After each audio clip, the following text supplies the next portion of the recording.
Something I don't think we talk about enough in the beauty industry as professionals is how we can spend our entire day surrounded by people, talking, laughing, connecting, and still go home feeling completely and utterly drained. And honestly, kind of alone. Our bodies aching from holding on to so much that our clients have unfurled upon us while we try our damnedest to keep the atmosphere kosher. And if you're not in the industry, that probably sounds dramatic. But if you are, you already know exactly what I'm talking about. And you too are just as drained. Let's get loose.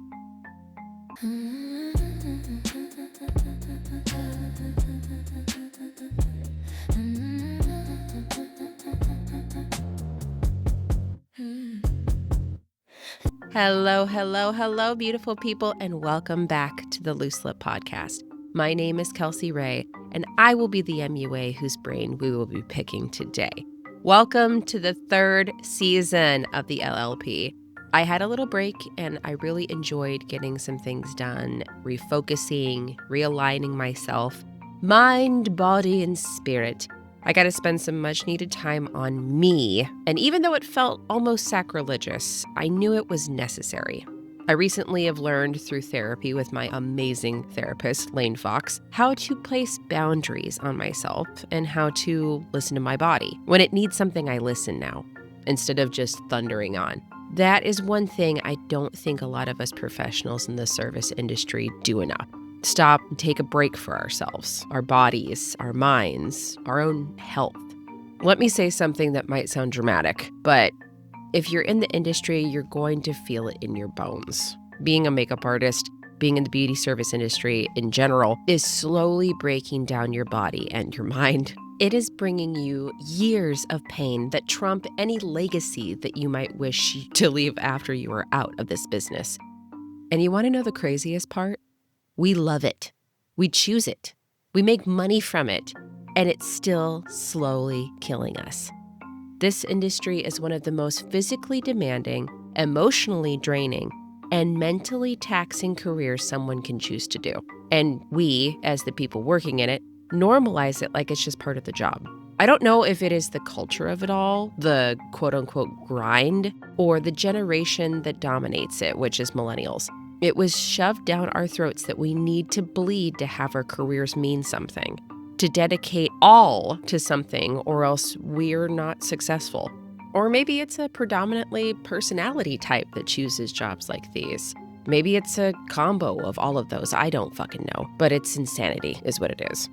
Let's start with the body, because this part gets brushed off the most, and I, honest to God, think it's number one on the list of things that's most important for us to take care of.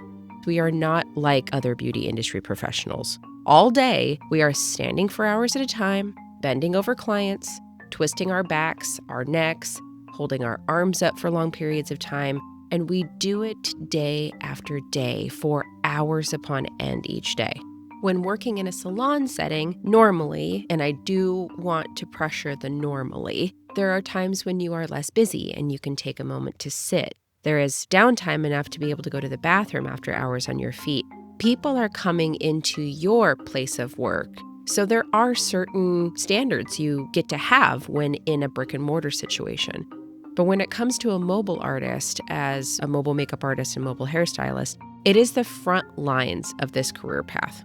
Studies on cosmetology professionals show that over 60 to 70% experience chronic pain, especially in the lower back, neck, shoulders, and wrists.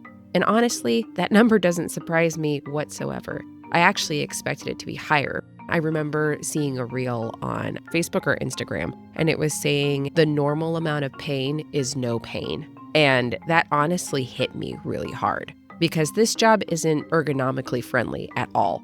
We're working out of hotel rooms, bridal suites, tight spaces, bad lighting, chairs that aren't the right height, millions of stairs, and then hours in the car. We're literally adjusting our bodies to whatever environment we're thrown into. And let's be real for a second. How many of you professionals listening skip eating because we're running behind? Don't drink water because we don't want to break the flow. Ignore pain because we just have to get through the day. That's not normal. That's not sustainable. That's self-neglect disguised as professionalism. Normally, I lease my cars because I travel between Canada, Montana, and California, and everywhere in between. I got this car that I recently have right now in October 2025. Within 1 year, I hit 60,000 miles. That is hours and hours of sitting in the same seat, then rushing through 4 to 8 hours of work, and then hours of driving home, all in one day. I know people who have had their cars for 10 years and barely hit 30,000 miles. I have these leg compression massage sleeves that I use for drives longer than an hour so that my legs don't start to pool blood and swell. But why don't you just pull over and walk around for a bit? Because I'm on my way to work or I'm on my way home and all I want to do is fucking be home. I don't want to stop and stretch. Extra time to stretch and walk around isn't on my radar. Now that we're past the physical part, let's talk about the part people really don't understand, the mental toll. That this job isn't just physical, it's emotional labor. When I was a daytime bar manager back in my early years, I used to think, God, I'm just a therapist with a server's card. And that is exactly what I am now, a therapist with a business license. Consistently, you are managing expectations, calming nerves, hyping people up, reading the room, adjusting your personality depending on the client, and you're doing it while performing a skill that requires precision and care. I have heard things that people wouldn't even confess on their deathbeds, let alone to people they consider friends and family. But for some reason, I'm the one person that people feel okay venting these things to. And I do love it. I love the trust that my clients feel with me, and I also love being the person that they feel safe with and able to get this emotion out before something stressful like a wedding or a big event. But it is one of the most taxing things I've ever been through. This job is a dream job for somebody with neurospiciness to them. We're being pulled in every which way direction, doing 10 plus things all at once and putting on a face that makes sure our clients are happy as they can be. Our mentality thrives on chaos and the ability to create beauty in that chaos. Everything that has its steps and timings down to the seconds. When people plan change, we have 5 ways that we can pivot to accommodate those changes and still keep shit running smoothly. This mental marathon is a horrible burden on our bodies. Our shoulders are tight and knotted up so bad from keeping our own stress internalized. Our skin is broken out or dry because we haven't had a fucking sip of water in weeks during peak busy season, and we only hydrate on iced coffee and energy drinks. We beg for the next day, not to make more money, but because then we don't have to focus on the pain in our hips from standing all day, our pounding headaches from getting up at 3:30 a.m. to drive 200 miles to help someone on one of the biggest days of their lives, the sciatic nerve damage from driving hundreds of thousands of miles over our careers, bulging discs from carrying 100-pound bags of equipment and products to and from the car all over the venue, the malnourishment that we get from living off of protein bars and little bites of fast food that we snag on drives home while we disassociate and try to recalibrate our mentality. In service-based industries, studies have shown that emotional labor significantly increases burnout rates, anxiety, and even symptoms of depression. We are in a constant cycle of give, perform, absorb, repeat. So what happens after a workday like that? We go home, mentally fried, physically sore, emotionally tapped out. And then we do it again the next day. And when your job requires you to be on all day, you really separate yourself from personality, work mode, and home mode. I know when it's super busy and I'm working 30 plus days in a row, driving all over the Pacific Northwest and then finally coming home, having to be the good mom and a loving partner to my husband is the last 2 things I can even fathom to do. And that kills me. Why am I giving so much of myself to strangers all day long to come home and not have anything for my loved ones or myself? I have had thousands of days through my career where I come home, I barely even have enough energy to hug my son, and then I am in the bathroom for 2 hours just trying to shower off the day and trying to come back to reality. Now, this is where it gets uncomfortable because this industry, it kind of feels like an abusive relationship. Stay with me. I myself have been in a few extremely abusive relationships, and I know the feeling of the push and pull and the giving of all of yourself with barely any return.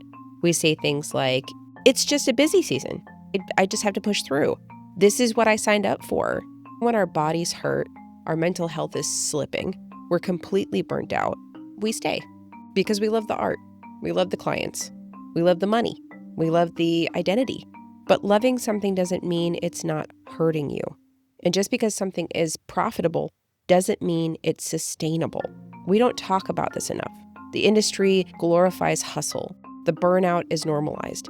Rest is seen as weakness, and success is tied to how much you can handle, especially in the beauty industry.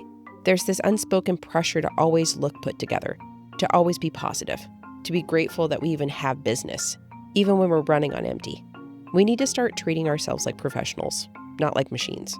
That means a few really important things. We need to take breaks seriously, eating actual meals, drinking water, basic human needs. Setting boundaries with clients, that's a fucking huge one. Making sure that we are emotionally available for them as well as ourselves. Investing in our physical health, stretching, posture, body care, prioritizing mental health, even if that means saying no to money. Because here's the truth. If you don't take care of your body will force you to stop. I can do months of work, and when my body has finally had enough, it gives out. It forces me to stop. I will get deathly sick, or I will wake up on a day off and my whole body won't allow me to stand up without assistance. If you don't take care of your mind, this job will start to feel like something you resent instead of love. I spent 20 years in this industry, and after really not taking care of my mental health, I have grown to really resent parts of my career. Now I'm working on a path to change my career almost in total. After 20 years, I have decided that I cannot continue on with the monster I created, and I deserve better. I love this industry, I really do, but I'm not going to sit here and pretend it doesn't take a toll.